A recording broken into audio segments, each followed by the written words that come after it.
Hall जाने तक के लिए सिंगार, वलीमों में जाने के लिए सिंगार, बल्कि अल्लाह अकबर, अब तो सिंगार का भी तौर बदल रहा है, उसका तरीका बदल रहा है। कल की औरतें घर में बैठकर सिंगार करती थी और फिर बाहर निकलती थी, इस्लाम ने इसकी भी इजाजत नहीं दी।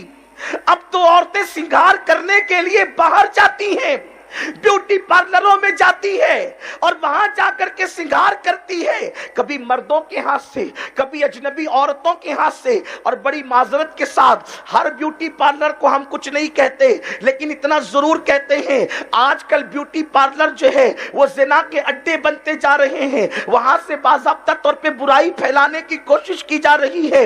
ऐ खातूने जन्नत की कनीजों, सुनो सुनो, दिल के कानों से सुनो, अल्लाह के हबीब गैब नबी सल्लल्लाहु अलैहि वसल्लम ने इरशाद फरमाया, अल्लाह अल्लाह, मेरे करीम आका सहाबा से फरमाते हैं, ऐ मेरे सहाबा, जब मैंने जहन्नम का मुशाहिदा किया तो मैंने देखा एक गड़ा है और उस गड़े से औरतों के चीखने चिल्लाने की आवाजें आ रही है, औरतों के चीखने चिल्लाने की दर्दनाक आवाजें आ रही है। सिनफे नाजुक कहलाने वाली मेरी बहनों, आखिर तुम्हारे अंदर इतनी ताकत कहां से आएगी कि तुम लोग चिपकली और चूहे को देख करके डर जाती हो?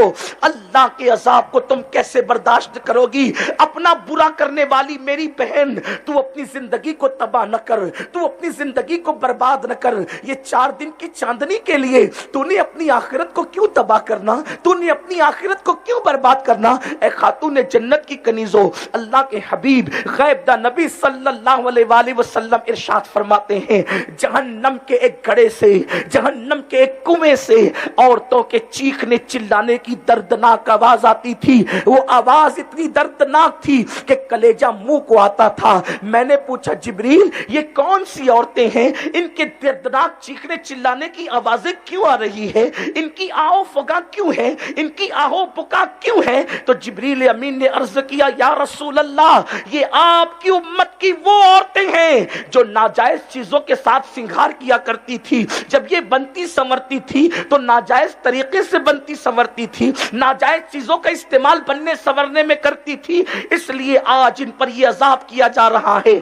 आपसे मैं पूछना चाहता हूं, घंटे 2 घंटों के हुस्न के लिए या किसी की तारीफ के लिए बोलो मेरी बहनों, तुम वलीमे में इसीलिए संवर करके जाती हो ना, तुम शादियों में इसीलिए बनकर जाती हो ना कि तुम्हारी सहेलियां, रिश्तेदार, तुम्हारी जो है वो ताल्लुकात की खवातीन देख कर कहे, देखो फुला की बहन कितनी अच्छी लग रही है, देखो फुला की बीवी बिल्कुल हीरोइन की तरह लग रही है। मेरे आका सल्लल्लाहु अलैहि वसल्लम की कनीजों, मेरे नजदीक इस दौर में अगर सबसे बड़ी गाली कोई है तो वो किसी औरत को हीरोइन कहना गाली है। उसकी वजह यह है, हीरोइन का मतलब जिना करने वाली, हीरोइन का मतलब नाचने वाली, हीरोइन का मतलब जिस्म को बेचने वाली। हैरत की बात यह है, अगर कोई किसी को कह दे कि तू जिस्म फरोश है तो वो उससे लड़ने के लिए, मरने मारने के लिए तैयार हो जाए। ऐ खातून जन्नत की कनीजों, जब कोई तुम्हें हीरोइन कहता है तो तुम जो है वो गर्दन को झुरझुरी देती हो, इतराती हो, मुस्कुराती हो, एक दूसरे से तालियां लेती हो।